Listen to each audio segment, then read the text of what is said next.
Hello friends, બેટા આજે આપણે 10મા ધોરણનો એક ગ્રામેટિકલ ટોપિક શીખવા જઈ રહ્યા છીએ, જેનું નામ છે અલંકાર. અલંકાર છે એના બે પ્રકારો છે. અલંકારના મુખ્ય બે પ્રકારો છે. પહેલા તો અલંકાર એટલે શું આપણે જોઈએ બેટા. તો અલંકાર સંસ્કૃત શબ્દ અલમ પ્લસ ક્રુ. અલમ એટલે બસ, ક્રુ એટલે હવે બસ કરો. મીન્સ કે કંઈક એટલું સરસ વર્ણન છે આપવામાં આવ્યું હોય કે આપણને સંતોષ, બસ સરસ, એવો એનો કંઈક મતલબ થાય છે.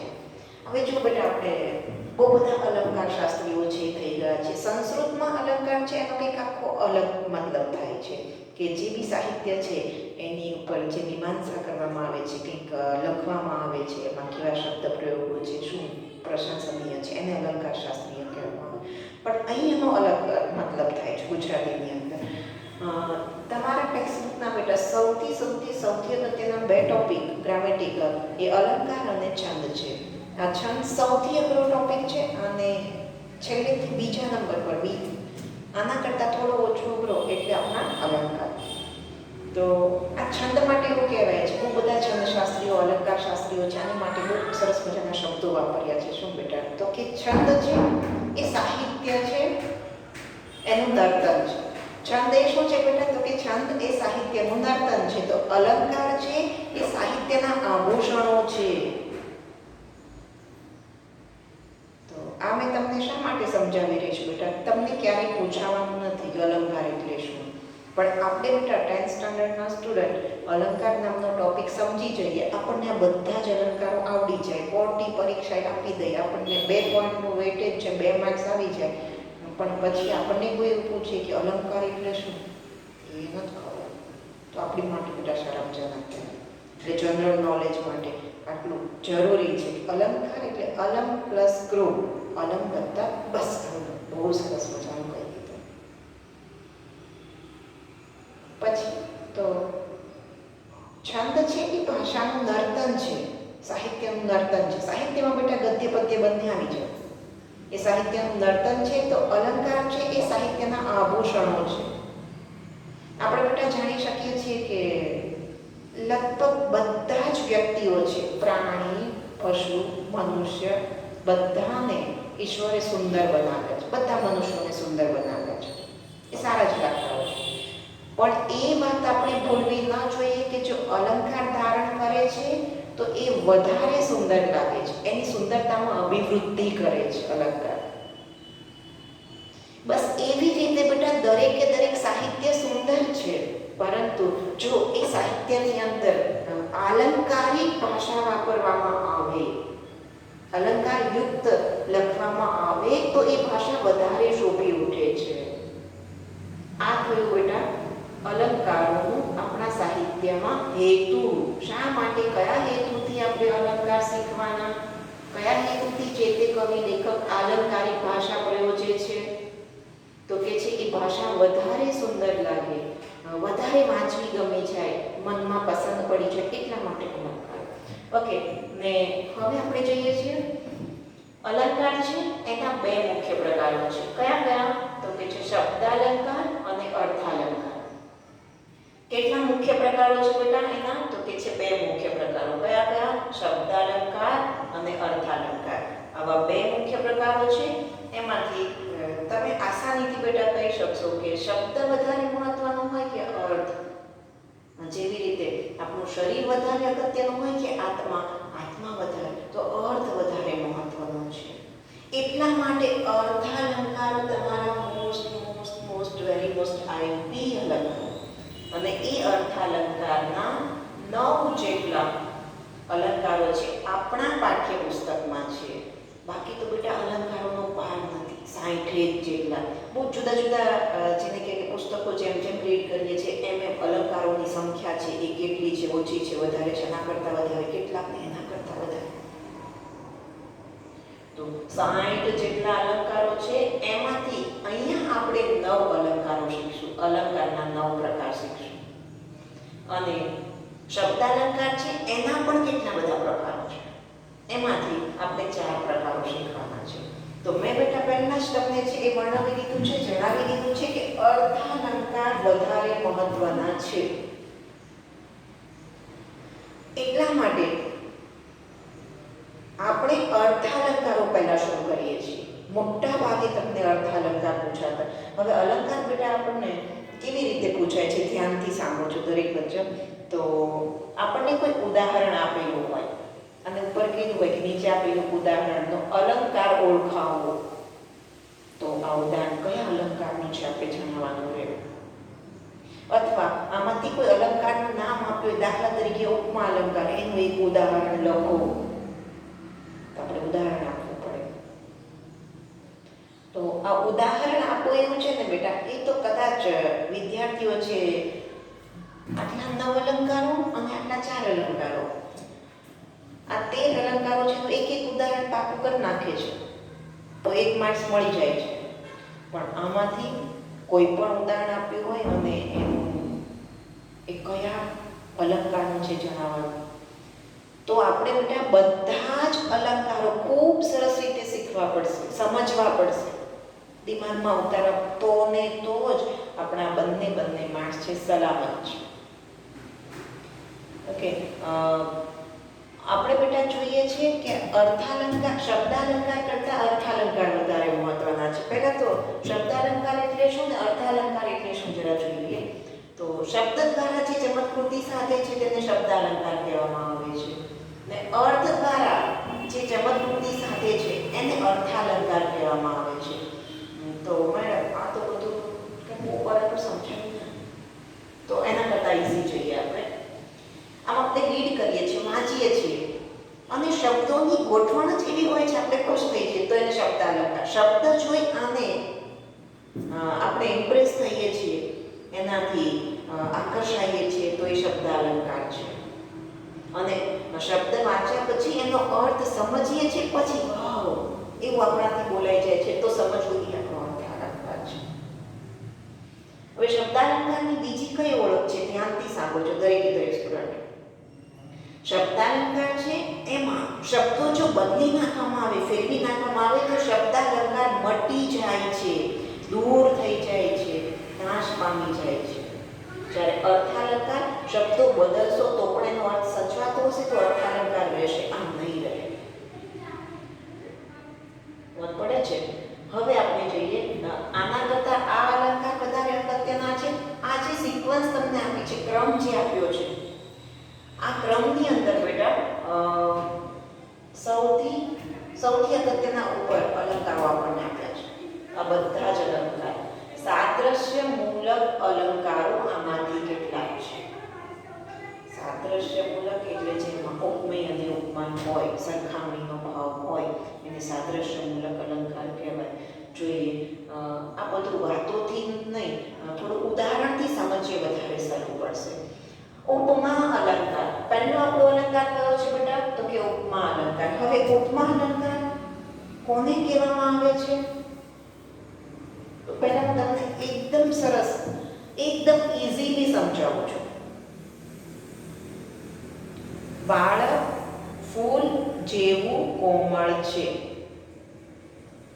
તો સરખામણી કરી, કોની સરખામણી કોની સાથે કરી બેટા, તો કે બાળકની સરખામણી ફૂલ સાથે કરી.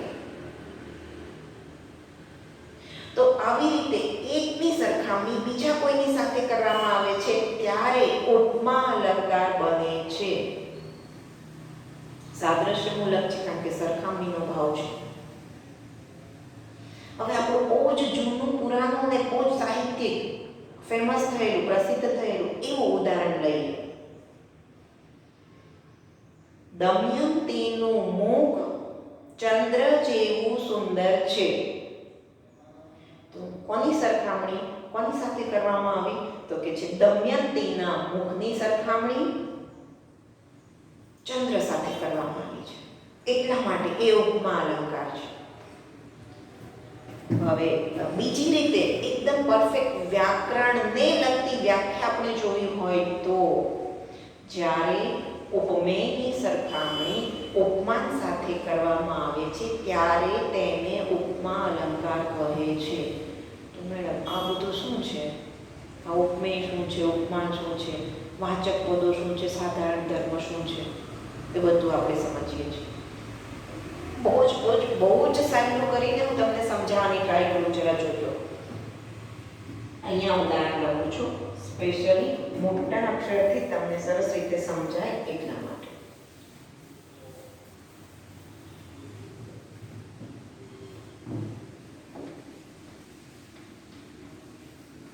દમયંતીનું મુખ ચંદ્ર જેવું સુંદર છે.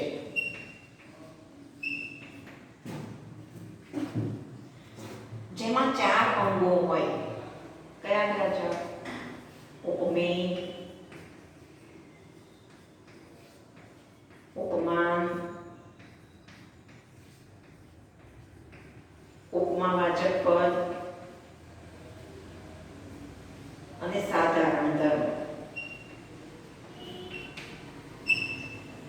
આ સાધારણ ધર્મ છે ને કે ક્યારેક ન પણ હોઈ શકે, પણ આ 3 તો હોવા જ જોઈએ. તો જેમાં 4 અંગો રહેલા હોય છે તેને ઉપમા અલંકાર કહેવામાં આવે છે. તો ઉપમેય કોને કહીશું? જેની સરખામણી કરવામાં આવી હોય. તો આ ઉદાહરણમાં દમયંતીનું મુખ ચંદ્ર જેવું સુંદર છે. તો કોની સરખામણી? તો કે દમયંતીના મુખની સરખામણી છે. એટલા માટે શબ્દ શું બનશે? આપણો ઉપમેય બનશે. એને શું કહીશું આપણે બેટા? ઉપમેય. ને જેની સાથે, તો દમયંતીના મુખની સરખામણી કોની સાથે? ચંદ્ર સાથે. તો ચંદ્ર છે એ ઉપમાન બનશે. શું બને છે બેટા? ઉપમાન. ઉપમાવાચક પદ, જે પદ દ્વારા ઉપમેયની ઉપમાન સાથે સરખામણી શક્ય બની હોય એ પદને ઉપમાવાચક પદ કહેવામાં આવે છે. અહીંયા આપણો શું હશે? ઉપમાવાચક પદ. અને જે બંનેમાં ઉપમેય અને ઉપમાનમાં જે કોમન નીકળે છે, સરખાપણું હોય છે, દમયંતીનું મુખ પણ સુંદર છે, ચંદ્ર પણ સુંદર છે. તો સુંદર બંનેમાં સામાન્ય નીકળે. તો બંનેમાં જે સામાન્ય નીકળતો હોય સાધારણ ધર્મ હોય એને સાધારણ ધર્મ કહીશું. બંનેમાં જે કોમન ગુણ છે એને શું કહીશું બેટા? આપણે સાધારણ ધર્મ.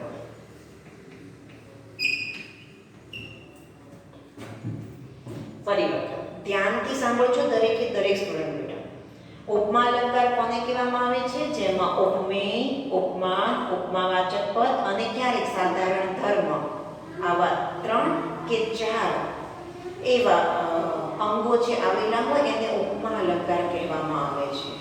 તો ઉપમેય એટલે શું? તો કે જેની સરખામણી કરવામાં આવી હોય એને ઉપમેય કહેવામાં આવે છે. તો અહીંયા દમયંતીના મુખની સરખામણી છે. જેની સાથે કરવામાં આવી હોય એને ઉપમાન કહે છે. તો ચંદ્ર સાથે કરવામાં આવી તો ચંદ્ર છે એ ઉપમાન બને છે. જે શબ્દ દ્વારા શક્ય બની હોય તો એને ઉપમાવાચક પદ. તો અહીંયા જેવું છે એ ઉપમાવાચક પદ છે.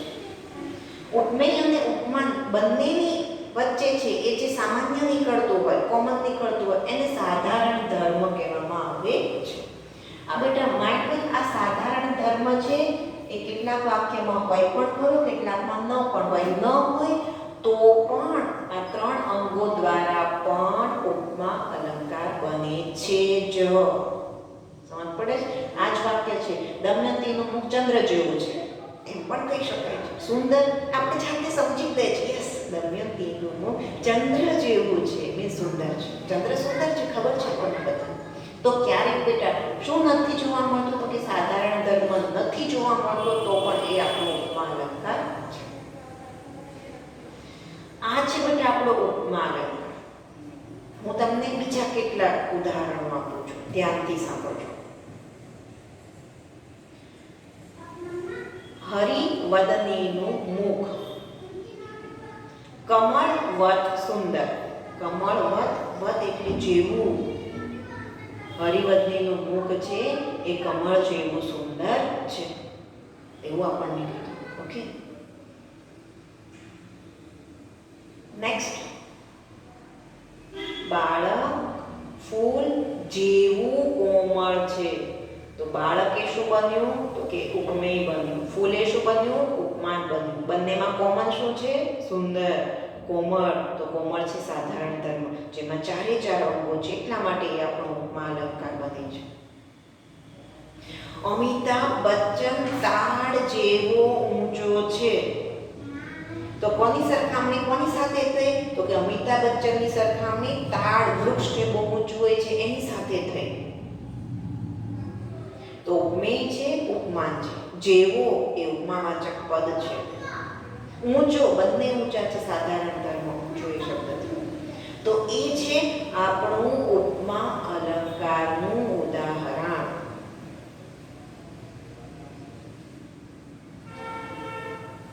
મને મનુષ્ય સમ બીજી કોઈ જાતિ લાગતી નથી. સમ એટલે જેવી, મને મનુષ્ય જેવી બીજી કોઈ જાતિ લાગતી નથી.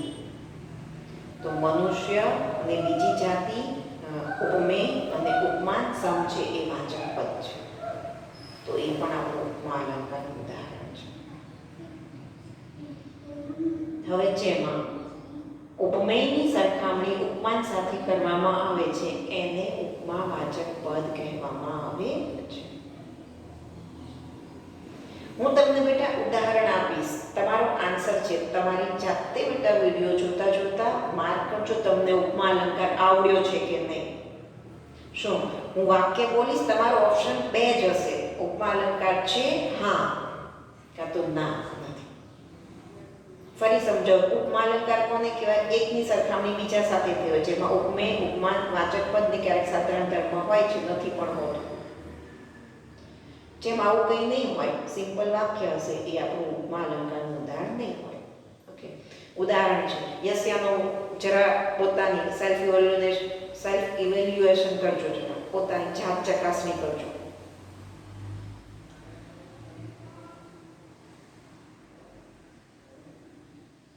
ઈશ્વરે રચેલી સૃષ્ટિ સુંદર છે. કોઈની સરખામણી કોઈની સાથે થઈ છે તો એ ઉપમા અલંકાર નથી. નેક્સ્ટ ઉદાહરણ છે ઉપમા અલંકાર કે નહીં? ફટાફટ જરા ચેક કરજો, તમારો દિમાગ છે. એવું આપ્યું હોય આપણને કે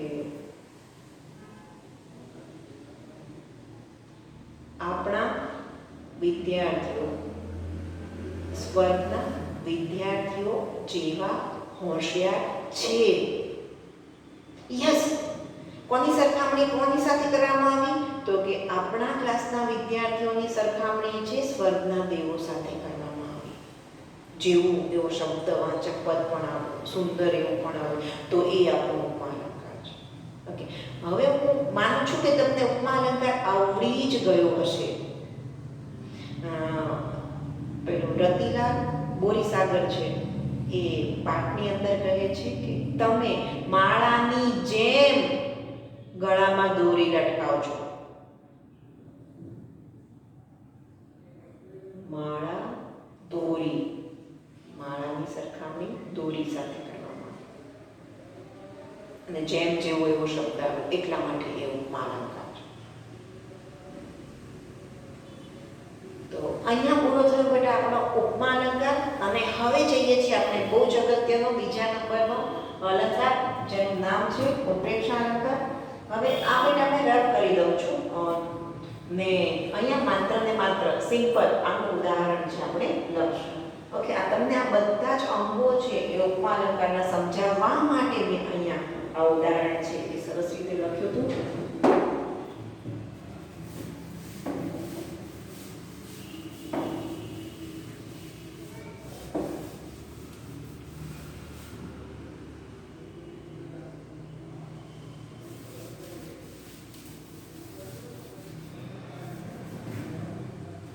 શું આ ઉદાહરણ લીધું છે આપણે બેટા? દમયંતીનું મુખ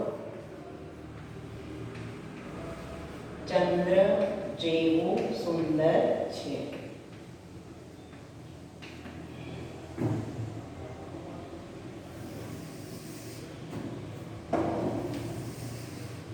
વાચક પદો બેટા ઉપમા અલંકારમાં વાચક પદો કેવા કેવા આવે છે કે જેનો મતલબ જેવો જેવી જેવું થાય છે એવા બધા શબ્દો આવી જશે. મેં તમને બેટા કેટલાક વાચક પદો આપું છું, બહુ નાના અક્ષરથી લખું છું. જેવો, આ વ્યાખ્યાન કોલમ છે ને આપણે થોડું નાનું બદલીએ. જે હું માત્ર બોલીશ બેટા, લખવાની નહીં રહે.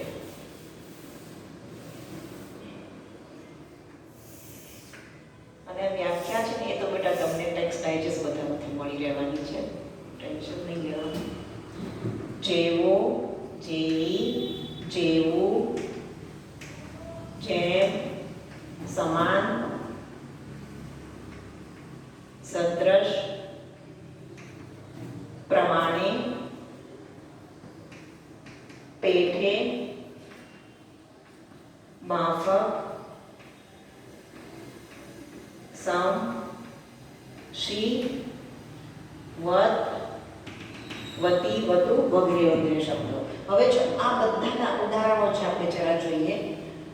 દમયંતીનું મુખ ચંદ્ર જેવું સુંદર છે. મુખ તો કેવું સમજ પડે છે. આ પુરુષ આના જેવો સુંદર છે, આ સ્ત્રી આના જેવી સુંદર છે, આ બાળક આના જેમ સુંદર છે, આ આના સમાન સુંદર છે, આના સદૃશ સુંદર છે, આ આના પ્રમાણે સુંદર છે. દમયંતીનું મુખ ચંદ્ર પેઠે સુંદર છે, દમયંતીનું મુખ ચંદ્ર માફક સુંદર છે, દમયંતીનું મુખ ચંદ્ર સમ સુંદર છે, દમયંતીનું મુખ ચંદ્ર શ્રી સુંદર છે. નહીં, શ્રી છે એ કોની માટે વપરાય છે બેટા? તો કે છે સ્ત્રીલિંગ માટે વપરાય છે. તો આ નદી છે ચાંદી શ્રી ઝળહળે છે. આપણા સુરેશ જોશીએ પોતાના નિબંધની અંદર આપ્યું છે, નદી નું પાણી નદી ચાંદી શ્રી ઝળહળે, ચાંદી જેવી ચમકી રહી છે.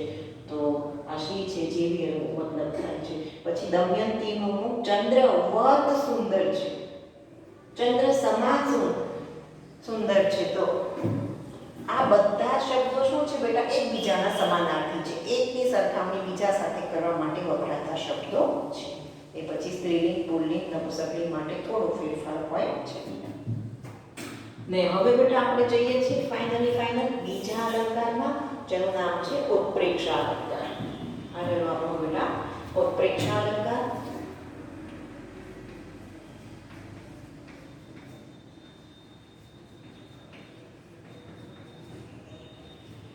ઉદાહરણ દ્વારા સમજીએ છીએ. આપણે દમયંતીને નહીં છોડીએ બેટા. દમયંતીનું ઉદાહરણ આપણે કન્ટિન્યુ જ્યાં સુધી સાદૃશ્યમૂલક અલંકારો હશે ત્યાં સુધી દમયંતીને સાથે રાખશું. દમયંતી નું મુખ જાણે ચંદ્ર છે.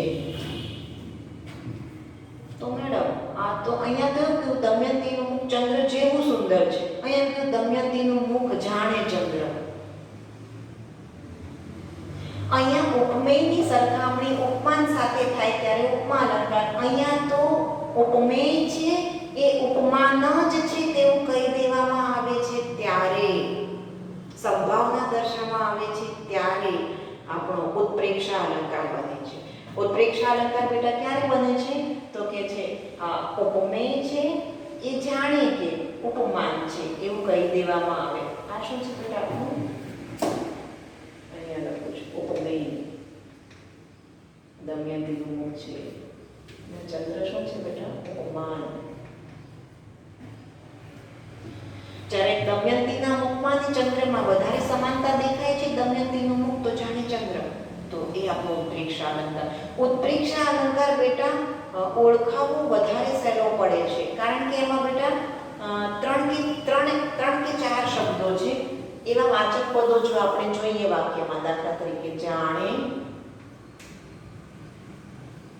રખે, શકે અને ક્યારેક શું એવો શબ્દ છે આવતો હોય છે વાક્યમાં. દમયંતીનું મુખ જાણે ચંદ્ર, રખે ને દમયંતીનું મુખ ચંદ્ર, દમયંતીનું મુખ શકે ચંદ્ર. સમજ પડે છે? મોટા ભાગે તમને આ જ મોસ્ટ વેરી મોસ્ટ આઈએમપી શબ્દ, જાણે શબ્દ આપણે વાક્યમાં જોઈ જઈએ છીએ એટલે સમજી જ લેવાનું કે એ આપણો ઉત્પ્રેક્ષા અલંકાર છે. ઉત્પ્રેક્ષા અલંકાર એટલે જાણે રખે શકે શું, ઉત્પ્રેક્ષા અલંકાર જાણે રખે શકે શું, ઉત્પ્રેક્ષા અલંકાર જાણે રખે શકે શું. ઉપમેય જાણે ઉપમાન છે તેવી કલ્પના, સંભાવના કરવામાં આવે છે ત્યારે એ આપણું ઉત્પ્રેક્ષા અલંકાર બને છે. બીજા ઉદાહરણો જોઈએ આપણે. બાળક જાણે માખણ. તો બાળક પણ પોચું છે, માખણ પણ પોચું. બાળક જાણે માખણ. જાણે શબ્દ આવ્યો, આપણો ઉત્પ્રેક્ષા અલંકાર થઈ ગયો. વરુણ ધવન જાણે સોપારી. વરુણ ધવન ઉપમેય છે, સોપારી ઉપમાન છે. વરુણ ધવન જ સોપારી છે એવી સંભાવના કરવામાં આવી ત્યારે એ કયો અલંકાર બન્યો બેટા? આપણો ઉત્પ્રેક્ષા અલંકાર બન્યો. અને વાચક પદોની દ્રષ્ટિએ જોઈએ તો જેવો જેવી, જેવો જેમ, સમાન, સદૃશ, પ્રમાણે, પેઠે, માફક, સમ, શી, વત, વતી, વતુ આવા શબ્દો આવે તો એ ઉપમા અલંકાર છે. જાણે, રખે, શકે, શું આવા શબ્દો આવે તો એ ઉત્પ્રેક્ષા અલંકાર છે. હવે આપણા ચાલ્યા બેટા બે અલંકાર. આ બે અલંકારો છે ને એ બંને હું મિક્સ કરીને આપીશ. તમારે ઓળખાણું રહેશે કે ઉપમા અલંકાર છે કે ઉત્પ્રેક્ષા અલંકાર છે. આપણું વાક્ય છે બેટા, ને લેખકની કૃતિ મીન્સ એનો પાઠ, લેખકનો પાઠ વિદ્યા પ્રમાણે સુલભ છે. પ્રમાણે આ શબ્દ અહીંથી આવો મીન્સ આપણો ઉપમા અલંકાર છે. આપણને આવું કહેવામાં આવે કે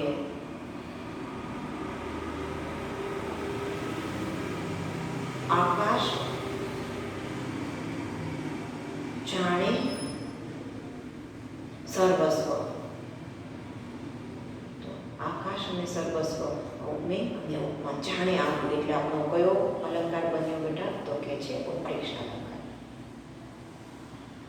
દમયંતીનું મુખ જાણે ચંદ્ર. અમિતાભ બચ્ચન જાણે તાળ. તો એ આપણો ઉત્પ્રેક્ષા અલંકાર છે. આ પણ સાદૃશ્યમૂલક અલંકાર. આ બંને સાદૃશ્યમૂલક હતા. ત્રીજો કોણ સાદૃશ્યમૂલક છે? જેનું નામ છે બેટા રૂપક. આ રૂપક અલંકાર છે ને બેટા, હું નથી કહેતી પણ વિદ્યાર્થીઓ એવું કહેતા હોય છે કે રૂપક અલંકાર છે એ અલંકારોનો વિલન છે. જલ્દી બિચારા છોકરાઓ ઓળખી નથી શકતા. સારું, જોઈએ શું કહે છે આપણને. દમયંતીનું મુખ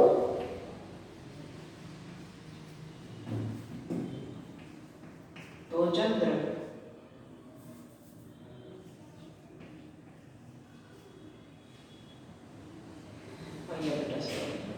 જાણે આવે ને તેની પાછળ ઉદ્ગાર ચિહ્ન જ હોય, કમ્પલસરી છે. દમયંતીનું મુખ તો ચંદ્ર. અહીંયા દમયંતીનું મુખ ચંદ્ર જેવું છે એમ કીધું. અહીંયા દમયંતીનું મુખ જાણે ચંદ્ર છે કલ્પના. અહીંયા તો દમયંતીનું મુખ જ ચંદ્ર છે. ઉપમેય જ ઉપમાન છે એવું કહી દેવામાં આવે ત્યારે આપણો રૂપક અલંકાર બને છે. આ અલંકાર આવી રીતે પણ બને.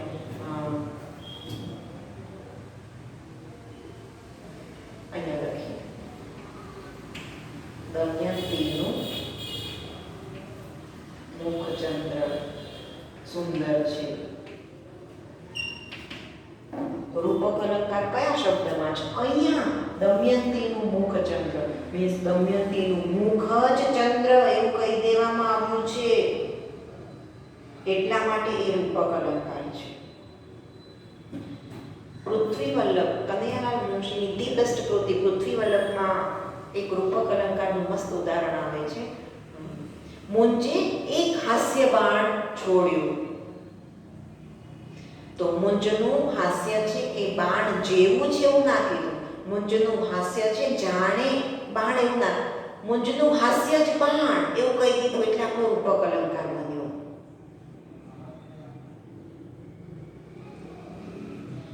ઉપમેય જ ઉપમાન છે તેવું કહી દેવામાં આવે છે ત્યારે રૂપક અલંકાર બને છે. હરીન્દ્ર દવે છે એને કવિતામાં આપ્યું છે. કવિતા છે મારા માધવને દીઠો છે ક્યાંય. એમાં કહ્યું છે કે મારી તે તેના આભમાં ઉગે છે શ્યામના તે નામનો મયંક. તો મોરલીનું આભ, મોરલી આભ જેવી છે એવું ના કીધું, મોરલી જાણે આપને મોરલી જ આભ છે, રૂપક અલંકાર. શ્યામના નામનો મયંક, તો શ્યામ મયંક જેવો છે એવું ના કીધું, શ્યામ જાણે મયંક, શ્યામ જ મયંક, એટલા માટે એ રૂપક અલંકાર છે.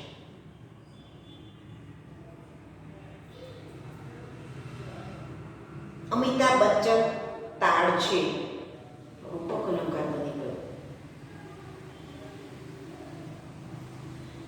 ધ્યાનથી સાંભળજો બેટા, આપણે રોજ બરોજ છે બહુ બધા રૂપક અલંકારના ઉદાહરણો સાંભળીએ છીએ, બોલીએ છીએ, ન્યૂઝપેપર ટેક્સ્ટબુકમાં વાંચીએ છીએ, બસ ખબર નથી કાને રૂપક અલંકાર કહેવાય. દાખલા તરીકે વિદ્યાર્થીઓએ આળસની પોટલી ઉતારી દેવી જોઈએ.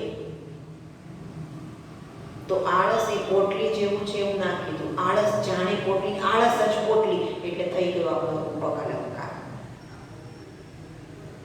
માણસે અભિમાન રૂપી કાચળી ઉતારી દેવી જોઈએ. તો જો રૂપક અલંકાર છે ને એમાં કંઈ ના હોય, દમયંતીનું મુખચંદ્ર, તો મુખચંદ્રની વચ્ચે ખરેખર કંઈ નથી, આવું પણ હોઈ શકે. પછી વચ્ચે નોનીનું ના વાળું પણ અને રૂપી વાળું પણ હોઈ શકે.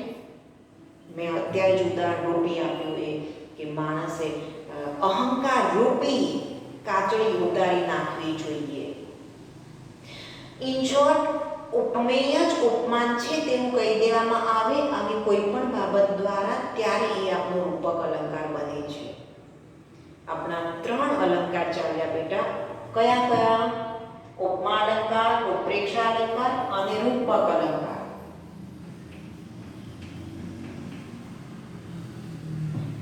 ઉપમા અલંકાર છે ઉપમેય, ઉપમાન જેવું છે એવું કહેવા માંગે છે. અહીંયા ઉપમેય છે એ જાણે ઉપમાન છે, કલ્પના, અહીંયા ઉપમેય ઉપમાન જ છે તેવું કહી દેવામાં આવે છે, ત્યારે રૂપક અલંકાર બને છે.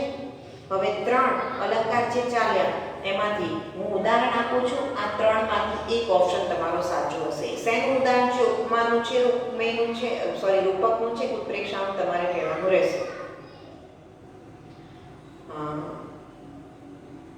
આલિયા ભટ્ટ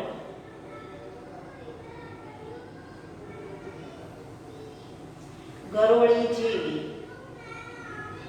પોચી છે, જેવી આવી ઉપમા અલંકાર. યસ, પણ આપણને એવું કીધું હોય કે વિષ્યા હરિવદની આવી રહી છે, તો વિષ્યા હરિવદની, વિષ્યા એ નામ છે, વિષ્યા જ હરિવદની છે, ચંદ્ર જેવા મુખવાળી છે એવું કહી દીધું, એટલે આપણો કયો અલંકાર બન્યો? રૂપક અલંકાર. બપોર એક શિકારી કૂતરું છે, તો બપોર શિકારી કૂતરા જેવી છે નહીં, બપોર શિકારી કૂતરું જાણે નહીં, બપોર જ શિકારી કૂતરું, રૂપક અલંકાર. કયો અલંકાર હતો બેટા આપનો? રૂપક અલંકાર. હવે આપણે રિસન્ટ અત્યારની પરિસ્થિતિને આધારે ઉદાહરણ લઈએ. તો આ કોરોના રાક્ષસને હણવા કયો રામ અવતાર લેશે? તો કોરોના એ રાક્ષસ જેવો છે ને, કોરોના જાણે રાક્ષસ નહીં, કોરોના જ રાક્ષસ, આવું કહી દેવામાં આવ્યું, એટલા માટે એ આપણો કયો અલંકાર બન્યો બેટા? તો કે છે એ આપણો રૂપક અલંકાર બન્યો. હવે આઈ થિંક તમને રૂપક અલંકાર સમજાય જ ગયો હશે. આગળ વધીએ છીએ બેટા આપણે અનન્વય અલંકાર.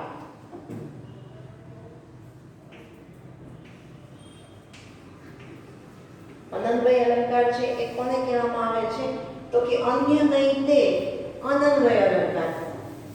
મીન્સ કે ઉપમેયની સરખામણી કરવી જ, પણ એના જેવું ઉપમાન કોઈ મળતું જ નથી, એટલે ઉપમેયની સરખામણી જ ઉપમેય સાથે કરવામાં આવે છે, તેને અનન્વય અલંકાર. અને એનું સૌથી અગત્યનું બહુ જ ફેમસ થયેલું ઉદાહરણ એટલે માં તે માં. આ ઉપમેય છે, એની સરખામણી, પણ માં જેવું બીજું કોઈ ઉપમાન મળ્યું જ નહીં, એટલે માની સરખામણી માં સાથે કરી. અન્ય નહીં તે અનન્વય અલંકાર. બીજું ઉદાહરણ આપણે જોઈએ કે તાજમહેલ એટલે તાજમહેલ. તો તાજમહેલ જેવી બીજી કોઈ બિલ્ડિંગ છે જ નહીં. એટલી સુંદર, એટલી કલાત્મક, એટલી ભવ્ય, એટલી પ્રકૃતિના કિનારે આવેલી એવી કોઈ બિલ્ડિંગ નથી, એવી કોઈ ઇમારત નથી, એવી કોઈ આપણી વિરાસત નથી આટલી સુંદર. એટલા માટે તાજમહેલ એટલે તાજમહેલ અથવા તાજમહેલ તો તાજમહેલ છે. તો વચ્ચે આવે છે એની સરખામણી એની જ સાથે થઈ છે તો પણ એ આપણો અનન્વય અલંકાર બને છે. તો આ અનન્વય અલંકાર બહુ જ સારો છે. કેટલા અલંકાર થયા બેટા? 4 અલંકાર. હું તમને વારંવાર રિવાઇઝ કરાવી રહી છું કારણ કે ખાસા બધા અલંકાર છે, એકબીજામાં મિક્સ ના થઈ જાય. ઉપમા અલંકાર કોને કહેવામાં આવે છે? એકની સરખામણી બીજા સાથે. ઉત્પ્રેક્ષા કોને કહેવામાં આવે છે? ઉપમેય, જાણે ઉપમાન છે તેવી કલ્પના કરવામાં આવે છે. રૂપક અલંકાર કોને કહેવામાં આવે છે? તો ઉપમેય જ ઉપમાન છે તેવું કહી દેવામાં આવે છે. દમયંતીનું મુખ તો ચંદ્ર છે અથવા દમયંતીનું મુખ રૂપી ચંદ્ર સુંદર છે તો રૂપી આવે એ રૂપક અલંકાર છે. પછી અનન્વય અલંકાર માં બીજા બધા વગડાના વા. અમિતાભ બચ્ચન એટલે અમિતાભ બચ્ચન, તાજમહેલ એટલે તાજમહેલ, ગાંધીજી એટલે ગાંધીજી. તો આ આપણો અનન્વય અલંકાર છે. ઓકે, 4 અલંકાર થયા આપણા બેટા. અહીંયા મેં વાચક પદો છે એ ઉપમા અલંકારમાં લખ્યા છે, ઉત્પ્રેક્ષા અલંકારમાં લખ્યા છે. હવેના અલંકારોમાં વાચક પદો નથી એટલા માટે મેં એક કોલમ છે બેટા એને ખાલી છોડી રહી છું. ઓકે, અહીંયા આપણો 5મો અલંકાર શું થવા જઈ રહ્યો છે અને એ છે વ્યતિરેક અલંકાર. કયો અલંકાર બેટા? વ્યતિરેક અલંકાર. જેમાં અતિરેક ભર્યું વર્ણન કરવામાં આવ્યું હોય એને વ્યતિરેક અલંકાર કહેવામાં આવે છે. આ સાદ્રશ્ય મૂલક અલંકાર છે. આને આપણને દમયંતીના મુખ આગળ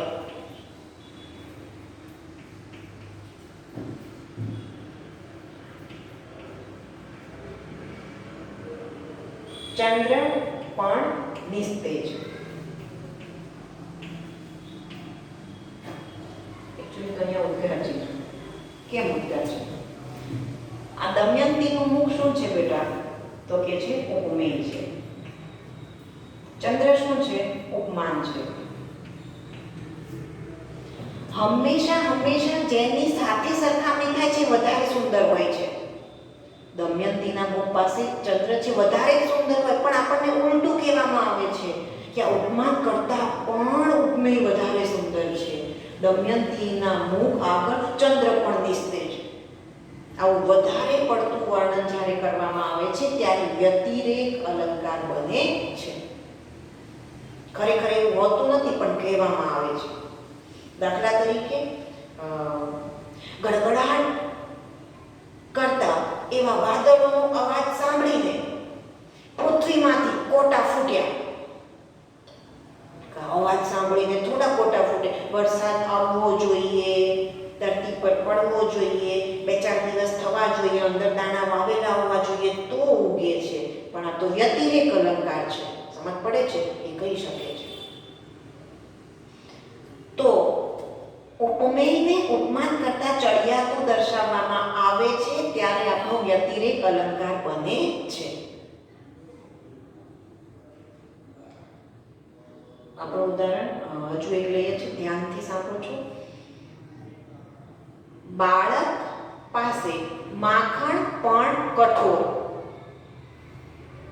હવે આપણે પ્રેક્ટિકલી વિચારીએ બેટા કે બાળક પણ એકચ્યુઅલી પોચું હોય છે, માખણ પણ પોચું હોય છે. પણ આપણને ખબર છે કે માખણ વધારે મૃદુ હોય છે, વધારે મૃદુ હોય. છતાં એમ કીધું કે આ બાળક પાસે માખણ છે એ કઠોર.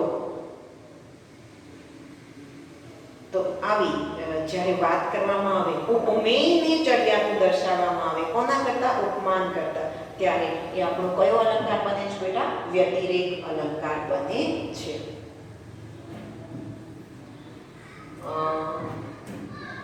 હળવા તે પારેવાની પાંખથી એવું કહેવામાં આવે. એ આપણો વ્યતિરેક અલંકાર છે. તો આપણા 5 અલંકાર થયા બેટા: ઉપમા અલંકાર, ઉત્પ્રેક્ષા, રૂપક, અનન્વય અને વ્યતિરેક. છઠ્ઠા અલંકાર તરફ જઈએ છીએ, શ્લેષ અલંકાર.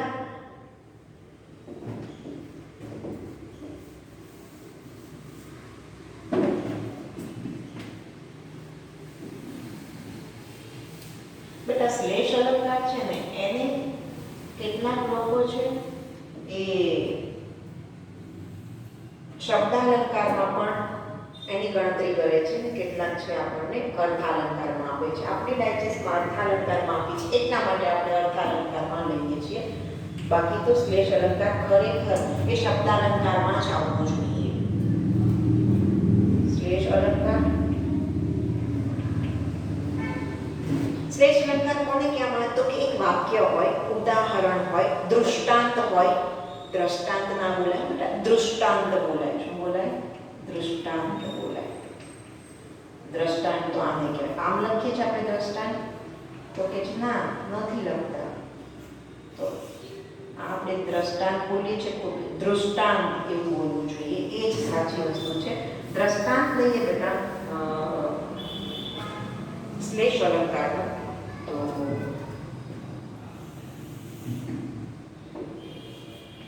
રવિ નીજ કર તેની ઉપરે ફેરવે છે. આપણું ગ્રામ માતા નામનું કાવ્ય કાંતનું ધિબસ્ટ, એમાંથી લીધેલી પંક્તિ. રવિ નીજ કર. તો જ્યારે દૃષ્ટાંતની અંદર એક શબ્દના 2 અર્થ થતા હોય ત્યારે શ્લેષ એનો મતલબ જ 2 અર્થ.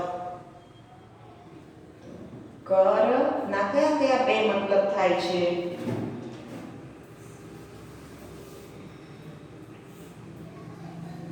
કરના 2 મતલબ થાય છે. એક હાથ, બીજું કિરણ. કયા કયા 2 મતલબ થાય છે બેટા? હાથ અને કિરણ. તો આ આખા વાક્યના પણ 2 અર્થ થઈ જશે. શું? આ રવિ એટલે સૂર્ય. સૂર્ય છે પોતાના, અને પહેલા રવિ એટલે કોઈ વ્યક્તિ લઈએ. આ વ્યક્તિ છે રવિ નામની, એ પોતાના હાથ તેની ઉપર ફેરવે છે. તો માનુષીય અર્થ થયો. ને બીજો અર્થ, રવિ એટલે સૂર્ય. સૂર્ય પોતાના કિરણો તેની ઉપર ફેરવે છે.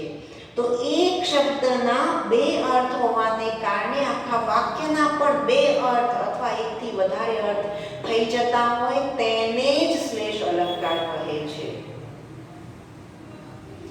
પછી બેદી અશોક ચાવડાએ દીકરી નામનું કાવ્ય આપ્યું છે. એમાં લખ્યું છે, પ્રત્યક્ષ થાય છે રોજ ભીની પલકમાં દીકરી.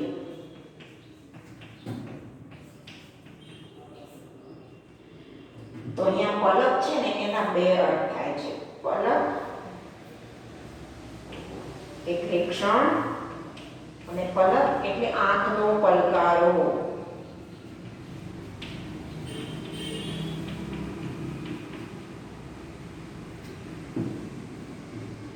આ એક શબ્દના વાક્યમાં એકથી વધારે શબ્દો એવા હોય કે એના 2 અર્થ થતા, જેને કારણે આખા વાક્યના 2 અર્થ થઈ જાય છે, તેને શ્લેષ અલંકાર કહે છે.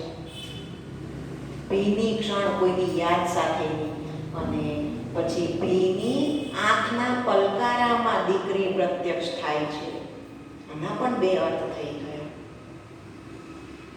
પછી શીલવંત સાધુને, એમાં પણ શ્લેષ અલંકારનું ઉદાહરણ છે. જેને જાગી ગયો તુરિયાનો તાર રે. તો તુરિયાનો તાર, એના 2 અર્થ થાય છે. એટલા માટે એ આપણું શ્લેષ અલંકારનું ઉદાહરણ છે. પછી તો કે તમે પસંદ કરેલું પાત્ર પાણી વિનાનું છે. એના 2 અર્થ થાય છે. એના કયા 2 અર્થ થાય? તમે પસંદ કરેલું પાત્ર, પાત્રના 2 અર્થ થાય છે. પાત્ર એટલે વાસણ, પાણી વગરનું છે એટલે એમાં પાણી નથી. બીજું પાત્ર એટલે જે તે વ્યક્તિ. તમે જે વ્યક્તિ પસંદ કરી છે એ પાણી વિનાની, મીન્સ કુમારી વિનાની છે, દમ વગરની છે. તો આવા બેટા અર્થ થતા થતા હોય છે, એક શબ્દના બે અર્થ થતા હોય જેને કારણે આખા વાક્યના પણ બે અર્થ થઈ જાય છે, તેને જ શ્લેષ અલંકાર કહેવામાં આવે છે. તો આ થયો બેટા આપણો શ્લેષ અલંકાર. અહીં સુધી કયા કયા અલંકાર ચાલ્યા? તો કે છે ઉપમા અલંકાર, ઉપમેયની સરખામણી ઉપમાન સાથે કરવામાં આવે છે, ઉત્પ્રેક્ષા. તો ઉપમેય જાણે ઉપમાન છે એવી સંભાવના વ્યક્ત કરવામાં આવે છે, રૂપક ઉપમેય જ ઉપમાન છે તેવું કહી દેવામાં આવે છે, અનન્વય ઉપમેયની સરખામણી ઉપમેય સાથે જ કરવામાં આવે છે, વ્યતિરેક તો કે વધારે પડતું વર્ણન જેમાં ઉપમેયને ચડિયાતું દર્શાવવામાં આવે છે એને વ્યતિરેક અલંકાર કહે છે. શ્લેષ અલંકાર જેમાં વાક્યમાં એક કે બે શબ્દો એવા હોય જેના બે અર્થ થતા, એક જ શબ્દોના બે અર્થ થતા હોય જેને કારણે વાક્યના બે અર્થ થઈ જતા હોય તેને શ્લેષ અલંકાર કહેવામાં આવે છે. આ શ્લેષ અલંકારના ઉદાહરણો છે ને બેટા તમે બહુ બધા વાંચો છો અને એ કયા શબ્દના બે અર્થ છે પ્રેક્ટિસ કરો છો ત્યારે આમ જોતાની સાથે ખબર પડી યસ આ તો આપણું શ્લેષ અલંકારનું ઉદાહરણ છે. પણ આપણને ખબર જ ન હોય કે આના બે અર્થ થાય છે તો આપણે શ્લેષ અલંકાર નહીં ઓળખાવી શકીએ. પ્રેક્ટિસ કરવાનો વિષય છે શ્લેષ અલંકાર. ઓકે, સાતમો અલંકાર બેટા આપણો છે વ્યાજ સ્તુતિ અલંકાર. સાતમાનું નામ શું છે?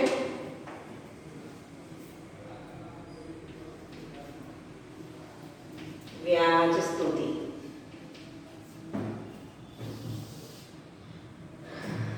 વ્યાજ એટલે નિંદા,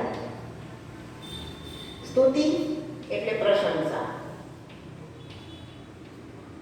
જેમાં નિંદા દ્વારા પ્રશંસા કરવામાં આવે, પ્રશંસા દ્વારા નિંદા કરવામાં આવે એને વ્યાજ સ્તુતિ અલંકાર કહે છે. બહુ જ સહેલો છે અને આ સાદૃશ્યમૂલક નથી. અહીં સુધીના સાદૃશ્યમૂલક હતા અને હવે મુક્ત એવા આપણા અલંકારો શરૂ થઈ ગયા છે. પ્રશંસા દ્વારા નિંદા અને નિંદા દ્વારા પ્રશંસા એવું કેવું મેડમ? અરે વાહ, શાબાશ, તું તો ક્લાસમાં છેલ્લા નંબરે આવ્યો. પહેલા આપણને શું લાગ્યું? અરે વાહ, એનો મતલબ એની પ્રશંસા થઈ, પ્રશંસા થઈ. પછી તું ક્લાસમાં છેલ્લા નંબરે, નિંદાથી પ્રશંસા દ્વારા નિંદા કરવામાં આવી એટલે એ આપણો વ્યાજ સ્તુતિ અલંકાર છે. શ્રી તમારી બહાદુરી ઉંદર દેખી નાઠ્યા. પહેલા બહાદુર છો એ પ્રશંસા કર અને પછી ઉંદર જોઈને ભાગી ગયા, કાયર છો એવી નિંદા કરવામાં આવી. તમે ઉગતો બાવળ કૂદી ગયા, ઉગતો બાવળ આટલો હોતે તો કૂદી જવાય ને ભાઈ. તો વ્યાજ દ્વારા સ્તુતિ, સ્તુતિ દ્વારા પ્રશંસા દ્વારા નિંદા, નિંદા દ્વારા પ્રશંસા કરવામાં આવે. આપણને એવું આપ્યું હોય કે વાહ, ભગવાને શું જોડ બનાવી છે. એક અય્યર તો બીજી બબીતા. શું સુંદર જોડ બનાવી છે. તો આપણને કે બહુ સરસ હસબન્ડ વાઈફની પેર હશે એની વાત કરવામાં આવી. પછી ખબર પડી કે આ તો એક અય્યર છે, એક Babita. Black and white TV જેવું લાગે, સમજ પડે છે. તો પ્રશંસા દ્વારા નિંદા કરવામાં આવી છે એટલા માટે આપણો વ્યાજ સ્તુતિ અલંકાર છે. તો એનું ઉદાહરણ લઈએ.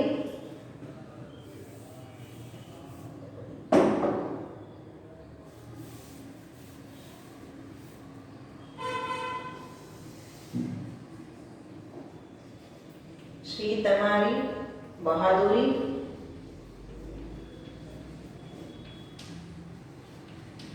ઉંદર દેખી નાખ્યા.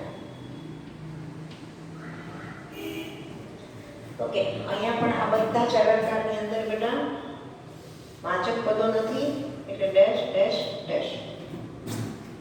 અને આપણો આઠમો અલંકાર સજીવારોપણ. બહુ સહેલો છે બેટા. સજીવારોપણ અલંકાર કોને કહેવામાં આવે છે?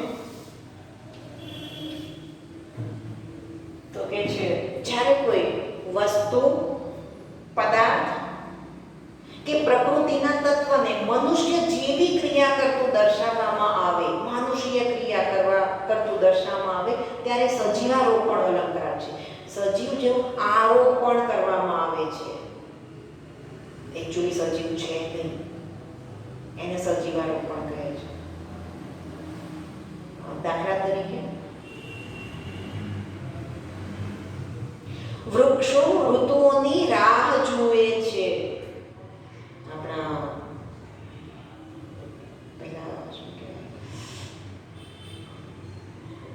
લલિત નિબંધ આપનાર આપણા લેખક સુરેશ જોશીની કૃતિમાંથી લીધેલું વાક્ય. વૃક્ષો ઋતુઓની રાહ જુએ છે. તો વૃક્ષો પ્રકૃતિનું તત્વ છે.